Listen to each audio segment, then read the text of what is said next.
नमस्कार दोस्तों। आज हम लोग अध्ययन करेंगे लघु समुदाय। लघु समुदाय इंग्लिश में कहते हैं लिटिल कम्युनिटी। यह बेसिक रूप से समुदाय के अंतर्गत ही पढ़ा जाता है। कल हम लोगों ने समुदाय के बारे में अध्ययन किया। आज हम लोग पढ़ेंगे लघु समुदाय। समुदाय का ही एक छोटा रूप है। लघु समुदाय का शब्द का सर्वप्रथम प्रयोग जो है अमेरिका के एक मानव शास्त्री थे रॉबर्ट रेडफील्ड। उन्होंने मैक्सिको के एक गांव है जिसका नाम है चारकोम गांव के अध्ययन के फलस्वरूप इसको लिया था। और उन्होंने बताया था कि लघु समुदाय जो होता है वह एक कृषक समुदाय, ग्रामीण समुदाय या आदिम समुदाय को उन्होंने क्या कहा था, लघु समुदाय के अंतर्गत रखा था। लघु समुदाय वह छोटा समुदाय होता है जिसमें सामुदायिक जीवन की सभी विशेषताएं पर्याप्त मात्रा में पाई जाती हैं। कहने का तात्पर्य यह है कि लघु समुदाय जो होता है समुदाय का एक छोटा रूप होता है जिसमें जीवन जीने भर की सामुदायिक जीवन व्यतीत करने की लगभग सभी विशेषताएं क्या होती हैं, उपलब्ध होती हैं। इस प्रकार एक गांव जो है वह क्या होता है, लघु समुदाय का एक उदाहरण है। आदिम समुदाय यह क्या होता है, यह लघु समुदाय का उदाहरण होता है। इसमें क्या होता है, केवल व्यक्तियों के संपूर्ण जीवन व्यतीत करने भर की सभी सुविधाएं उपलब्ध होती हैं। और इसमें क्या होता है, व्यक्ति सामुदायिक भावना के साथ में क्या करता है, एक साथ दृढ़ता के साथ और सामुदायिक भावना के साथ क्या है, इसमें निवास करता है। होता क्या है कि यह सामुदायिक लघु समुदाय जो होता है समुदाय का एक छोटा रूप होता है। इसमें जो होते हैं ये सीमित क्षेत्र होता है, तो इसमें लोग हम की भावना ज्यादा पाई जाती है। और साथ ही साथ लोग चूंकि कम ही संख्या में होते हैं, एक दूसरे से परिचित होते हैं, एक दूसरे को जानते भी हैं, इसलिए दृढ़ संबंध भी अच्छे होते हैं। इस प्रकार से लघु समुदाय के बारे में अमेरिकी मानव शास्त्री रॉबर्ट रेडफील्ड ने यह बताया। इसके साथ ही साथ रॉबर्ट रेडफील्ड ने समुदाय की चार जो है लघु समुदाय की चार मुख्य विशेषताओं की चर्चा करते हैं। कहते हैं लघु समुदाय जो होता है वह उसकी पहली विशेषता क्या होती है, यह छोटा होता है। छोटा कहने का मतलब यह एक सीमित क्षेत्र में होता है, बहुत बड़े क्षेत्र में इसका फैलाव नहीं होता है।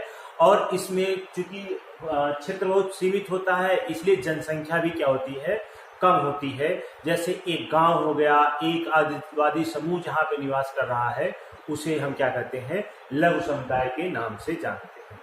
दूसरी विशेषता इन्होंने बताया कि विशिष्टता की मतलब कि लघु समुदाय जो होता है वह कुछ विशेष क्षेत्र में उसकी कुछ अलग ही विशेषताएं देखने को मिलती है जो दूसरे लघु समुदाय से या दूसरे क्षेत्र से क्या होता है, अलग होता है। इसकी विशेषता ये पाई जाती है।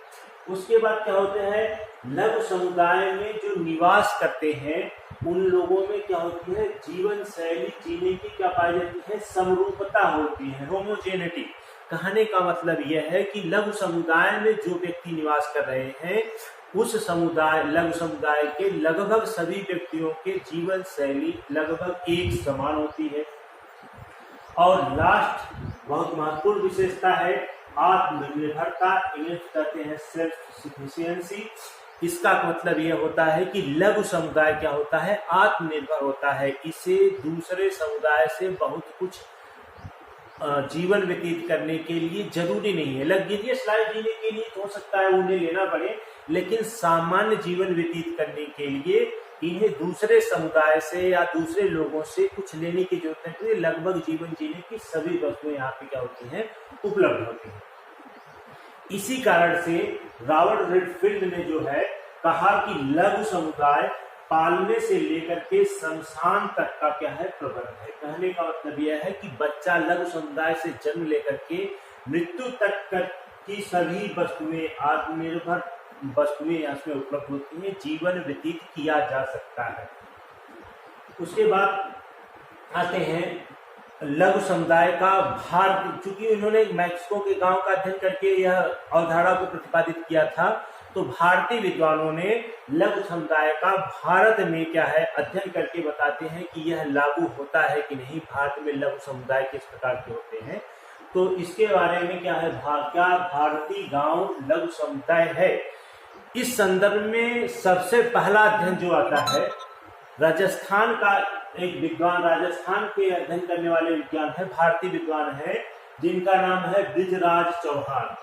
हिंदी में कभी कभी किताबों में लिख के आ जाता है BR चौहान, शॉर्ट में इनका पूरा नाम है बृजराज चौहान।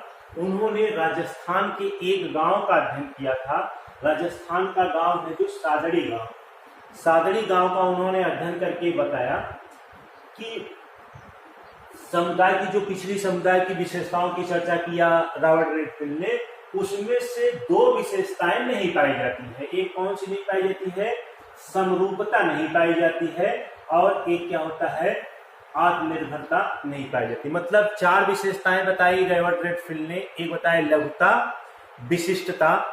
लघुता और विशिष्टता तो ग्रामीण समुदाय में, भारतीय ग्रामीण समुदाय में देखने को मिलता है बृजराज चौहान के अनुसार, किंतु समरूपता नहीं पाई गई। समरूपता कहने का मतलब मैंने बताया कि समरूपता मतलब होता है कि लगभग सभी लोगों का जीवन शैली एक समान होता है, एक तरीके के लोग रहते हैं उस गांव या उस समुदाय में, तो उसे लघु समुदाय कहा जाता है।